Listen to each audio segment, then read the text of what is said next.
you're with us for another edition of the Speed Cafe Summer Grill, brought to you by KTM. Their range of awesome 2021 machines is something you can check out right now by going to the official KTM website or to their Facebook page. For this episode, we're going to focus on the supercars super license system, and we're going to bounce around a little bit with the help of Zoom to some people who know a bit about it from the Speed Cafe side of things, our writers in Matt Kosh and Dan Herrero. We're also going to be joined by a guy who does some remarkable things, teaching youngsters, sharing experience with youngsters as they come up through motorsport, and who's been on the Summer Grill regularly over the years in Paul Morris. So we'll bring them in now. Firstly to Dan and to Matt, the whole super license topic, shall we say, reached fever pitch, didn't it, in the lead up to the Bathurst 1000 as a young man, and the return of Gary Rogers put the whole issue into the headlines. Yeah, that's right, Rusty. It sure did. Of course, they were looking to fill the wild card with Nathan Hearn and Tyler Everingham sharing a car, and the issue with Nathan Hearn has been well documented by now is that he did not have a super license, which means that he would, otherwise need dispensation to attain one and to race in the Bathurst 1000. And that ultimately didn't happen, and they, had to make a late call to replace him with Jaden Ojeda, who did have a super license. So that was the issue there about, it sort of raises that debate of, well, what is the super license for? How should it be given out? It's still a relatively new thing, came in 2017, of course, and there were some publicised exceptions and otherwise at the time there. I guess for me it's about, setting a standard and what is that standard and, where you might allow a dispensation.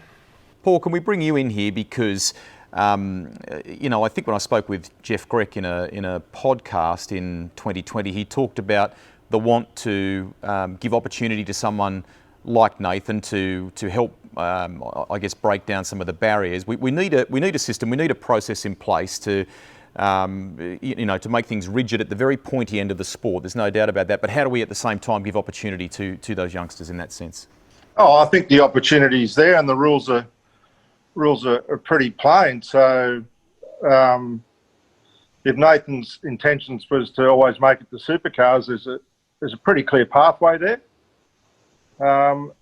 and there is opportunity there for dispensation. But the biggest thing for him was he hadn't raced in front of the people that had got to make that decision. He'd been racing on the AASA sanctioning body, and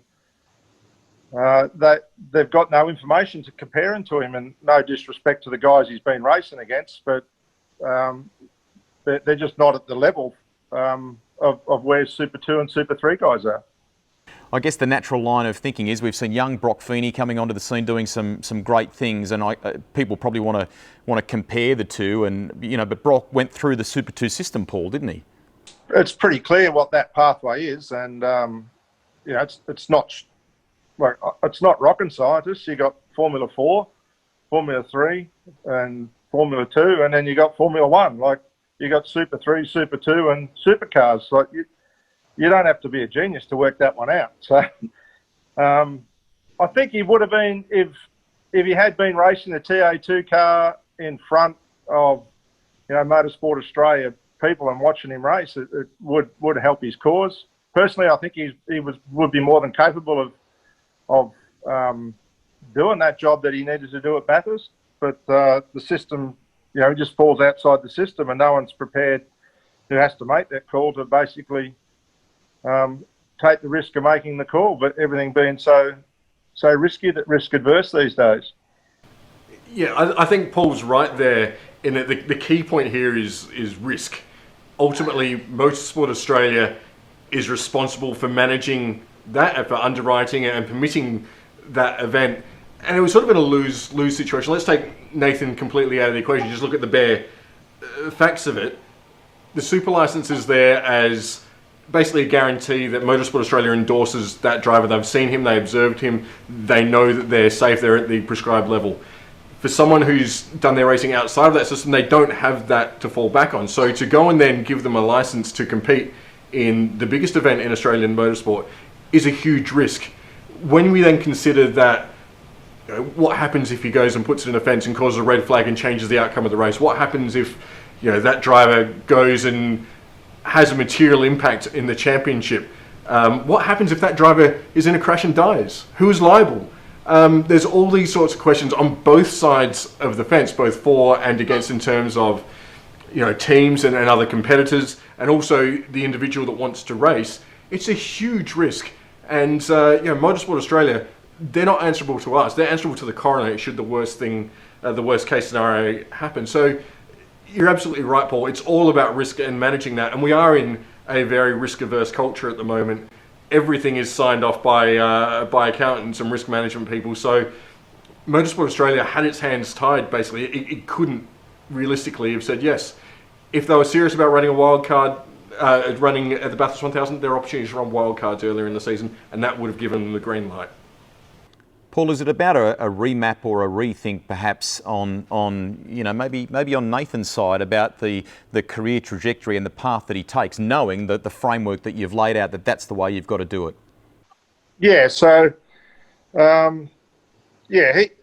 that's up to them. That they decided to go and race a TA2 car for some reason. There's conflicting stories. You got Gary Rogers saying that he spotted him in Formula Ford and watched him go through all that his career. Then you got Nathan saying he only met him last year. So, things just don't add up with the whole thing. So it's pretty easy to pick holes in their story. Where I got pissed off is when they tried to bring make a parallel to Brock. And the last time those guys raced against each other would have been in go-karts. And Nathan's big thing was that he'd done X amount of races in Formula Ford and other cars and had more podiums than Brock. So he's just measured himself with a different gauge. But yeah, it needs a rethink. If that's what his goal is, to go and race supercars, well, you need to race supercars. The other thing for me is when you look at the super licence points table that Motorsport Australia put out, that doesn't make sense either. So you got the third on the list is the Endurance Championship. Again, no disrespect to the guys doing it, but they're gentlemen racers running around in GT cars 3 seconds off the pace and they don't even change gears.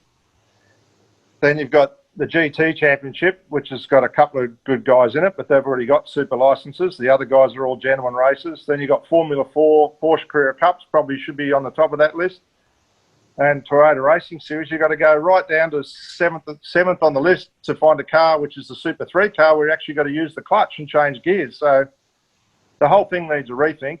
For me, it should be more like what they do in IndyCar and NASCAR, and it's competency-based. You have some observers.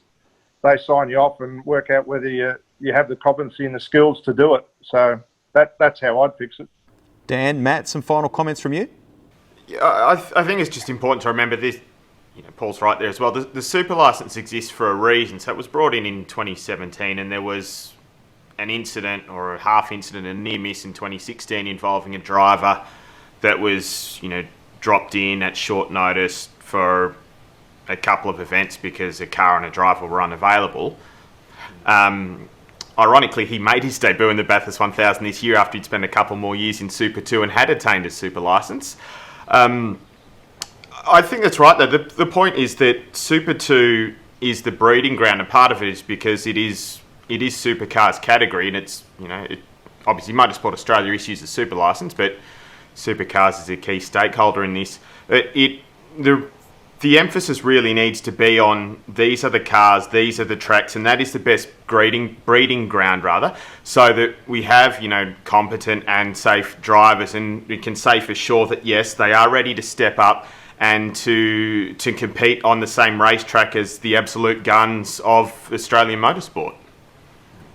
Yeah, and that point structure is being reviewed for 2021. Don't expect huge changes, but Motorsport Australia is reviewing that. Things like Formula 4, well, that's sort of ingrained from the FIA, so that's not likely to change, but do expect to see some minor tweaking of that going forward to try and streamline and simplify the process, I guess, for a lack of a better description. But that super license, there's a structure there. You just need to play by the rules, and if you're good enough, you'll get a start. Well done, boys. It's been a great opportunity just to sit and peel the onion a little bit and explain a bit more about it. Paul, before we let you go, terrific for Brock Feeney as well, what he did in 2020 in Super 2 with Tickford, and now an opportunity for him to go to Triple Eight with the great powerhouse team in Queensland there heading into 2021. I think he's one of the drivers that COVID's done a favour to. So, you know, he did some races, not a lot of Super 2 races. Got to do the 1,000, and that really is Pete Adderton pushing young guys and giving them a shot. So we've got to thank him for making that happen, and also Tickford for going along with it. But that, for him to get those couple of races under his belt, then go to Roland's team, it's a great opportunity for him. So up to him to see what he does with it now. Absolutely. Well done, mate, on the work you've done with him along the way. There he is, Paul the Dude Morris, of course, who won the Bathurst 1000 back in 2014, a former Australian Super Touring champion and a guy who knows the sport intimately and is helping some youngsters on the path to success. Our thanks also to Dan Herrero and Matt Kosh on the Speed Cafe staff, and that is another edition of the Summer Grill wrapped up, thanks to KTM, and of course you can check out the power parts that will enhance your motorcycle at your official KTM dealer or at the KTM website. We'll be back with another episode real soon. KTM are giving away some awesome summer essentials each week. Stay cool with a KTM Powerwear pack featuring a shirt, cap, thongs or jandals, sunglasses and lanyard. To enter the draw, all you need to do is subscribe to Speed Cafe in the sign up box below this video. It is that easy. And we'll have another episode of the KTM Summer Grill for you tomorrow. Stay tuned.